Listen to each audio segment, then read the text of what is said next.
예전에 삼성 SDI가 혁신 사례를 연구하면서 언급했던 것 중에 이 삼진 어묵이 있었습니다. 우리도 삼진 어묵처럼 항상 변화를 꾀하자는 그런 내용이었는데요. 좀 뜬금없이 보이긴 하지만은 당시에 삼진 어묵이 한창 언론의 주목을 많이 받았었습니다. 갑자기 매출이 엄청나게 뛰었거든요. 2011년 삼진 어묵 매출이 약 25억 원이었는데요. 서서히 올라 작년엔 무려 1,007억 원의 매출을 찍습니다. 거의 4,000% 가까이가 뛴 거예요. 벌써 70년이나 된 기업인데 한때는 거의 연명만 하는 정도였지만은 지금은 완전히 환골탈태한 수준이죠. 이건 어떻게 가능했던 걸까요? 어묵하면 떠오르는 도시 바로 부산입니다. 대전에 가면은 성심당을 꼭 사오는 것처럼 이제는 부산에 가면은 어묵을 사오시는 분들도 많더라고요. 삼진어묵도 부산에서 태어나 알려진 브랜드인데요. 부산은 삼진어묵만 유명한 건 아닙니다. 다만 그 중심엔 삼진어묵이 있긴 하지만요. 오늘은 이 부산의 어묵에 대한 이야기를 해볼까 합니다. 저는 김밥이고요. 제가 오늘 떠먹여드릴 이야기 부산 어묵의 부활입니다.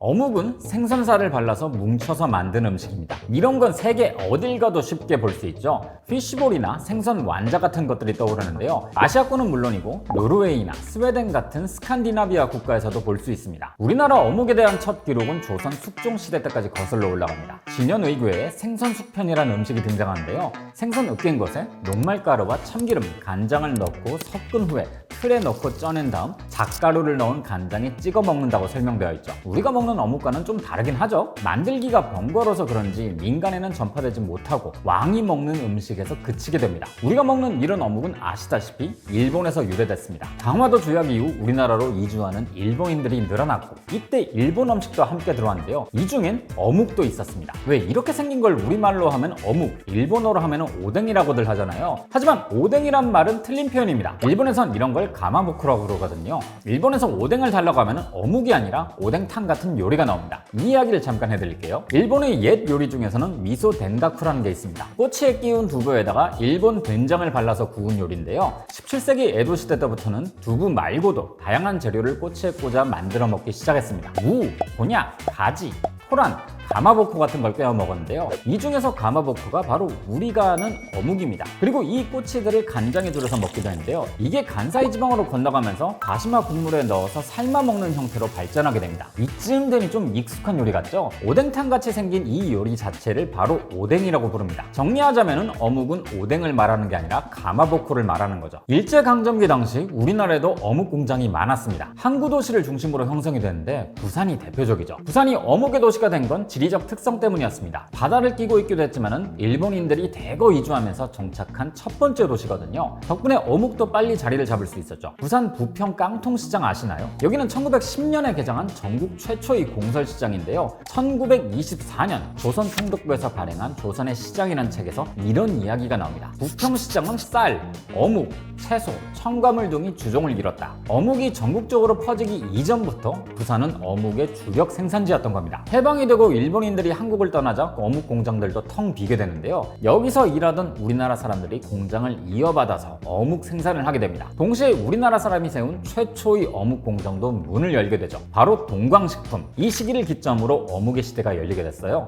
어묵의 전성기는 1950년대입니다. 6.25 전쟁이 계기가 되었는데요. 전쟁으로 많은 사람들이 부산으로 피난을 왔고 특히 해안가 쪽에는 정말 많은 사람들이 모였습니다. 이때 피난민들이 많이 먹던 게 어묵이었죠. 저렴했던 잡어의 살을 발라서 밀가루를 섞어 반죽한 후에 쪄서 먹었는데요. 가격도 저렴했기 때문에 피난민들도 즐겨 먹었었죠. 당시에 어묵에 쓰이던 생선은 갈치의 치어인 풀치와 조기의 치어인 깡치였는데요. 이런 작은 생선은 시장에서도 잘 팔리지 않았기 때문에 모아다가 어묵으로 만들었죠. 이렇게 어묵을 만들던 사람들 중에선 삼진어묵의 창립자 박재덕 씨도 있었습니다. 이분은 6.25 직전에 영도 복례시장 입구에 자리를 잡고 어묵을 팔았는데요. 자리가 굉장히 좋았습니다. 시장 입구라서 사람이 많이 오가기도 했고 재료를 수급하기에도 편했거든요. 이분이 1953년에 정식으로 가게를 꾸리는데요. 이곳이 바로 삼진식품입니다. 지금의 삼진어묵을 만드는 곳이죠. 그리고 동광식품과 삼진식품을 거친 공장장이 독립해서 자신의 공장을 세우는데요. 이곳이 황공어묵입니다. 이렇게 부산 어묵 생산은 동광식품과 삼진식품 그리고 황공어묵 3강 구도를 갖추게 됩니다. 6.25 이후 어묵에 대한 수요가 높아졌고 더 많은 어묵 공장들이 들어서기 시작했는데요. 앞서 언급한 초기 3대 어묵 공장에서 일을 배운 사람들이 독립해서 자신만의 어묵 공장을 세웠죠. 영진식품, 미도식품, 대원식품,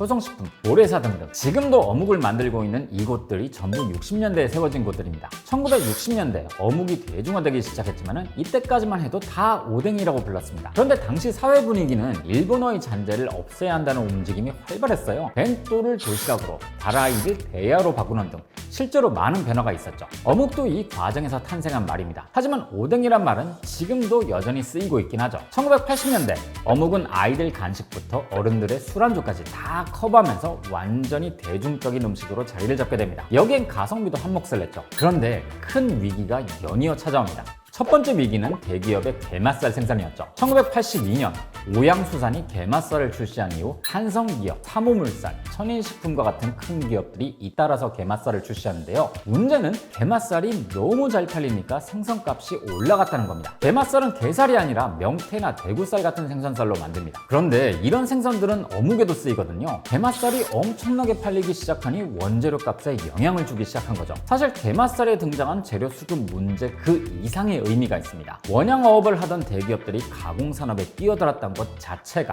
삼진어묵 같은 중소기업들에게는 위협적이었거든요.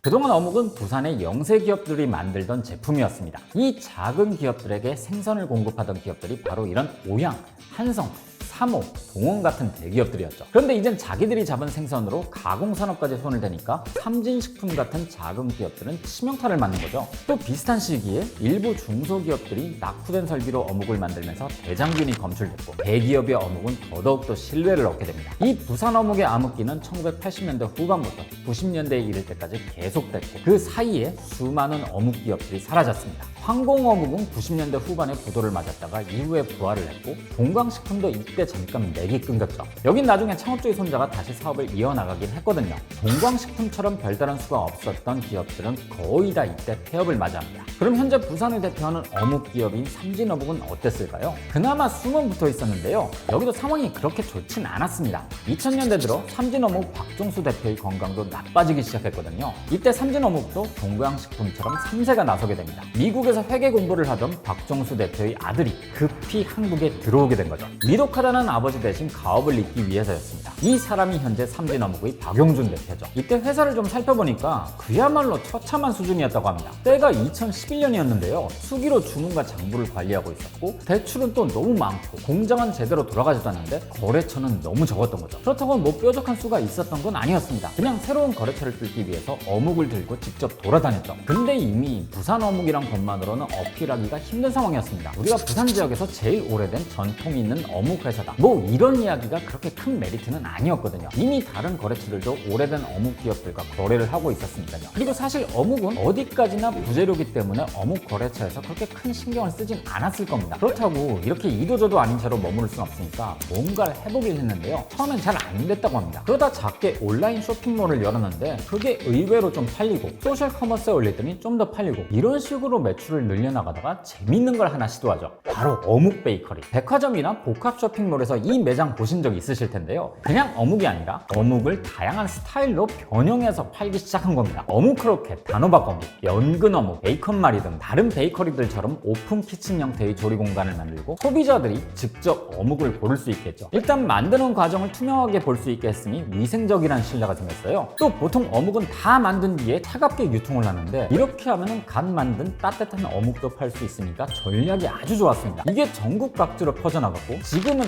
호주와 인도네시아에도 나가 있더라고요. 그 결과 작년 매출은 1000억 원을 넘겼고 현재 삼진어묵은 완벽하게 부활한 상황입니다. 재밌는 건 이 삼진어묵이 길을 터주면서 부산 지역의 다른 어묵 브랜드들도 함께 성장 중이라는 겁니다. 오래사 어묵, 항공어묵, 이도어묵 등등 많은 기업이 다양한 어묵 신제품을 개발하고 있는데요. 이게 아예 현재 부산의 관광상품으로 자리를 잡은 상황이죠. 대전을 방문하는 사람들이 성심당을 찾는 것처럼 부산을 방문하는 사람들은 어묵을 사서 오는 건데요. 이 삼진어묵의 부활은 전통식품이 어떻게 살아남을 수 있는지를 보여주는 좋은 예시인 것 같습니다. 좋지 않은 인식까지 팽배했던 어묵을 관광 아이템이 자리에다 앉혀놨으니까요. 사실 생선의 감칠맛에 고소한 반죽, 독특한 식감 이걸 튀겨놨으니까 맛이 없을 수가 없는 조합이긴 합니다. 현재 어묵 시장은 부산의 영세한 중소기업들이 기반을 닦아놓은 곳입니다. 향토 음식을 새롭게 포장하고 소비자가 직접 경험할 수 있게 바꿔놓은 것도 대단하지만 이 대기업의 공세 사이 사이에서 살아남은 게 전 제일 대단하게 느껴지더라고요. 어묵도 브랜드별로 먹어보면 맛이나 식감이 조금씩 다른데요. 오늘은 혹시 여러분들이 드시는 어묵 브랜드가 따로 있다면 댓글로 달아주셔도 좋을 것 같네요. 그럼 저는 다음 주에 다시 뵙겠습니다.